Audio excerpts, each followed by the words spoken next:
हमसे मत पूछो कैसे मंदिर टूटा सपनों का।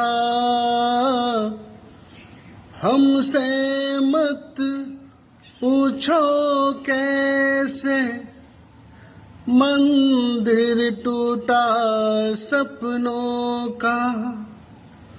लोगों की बात नहीं है, ये किस्सा है अपनों का। कोई दुश्मन ठेस लगाए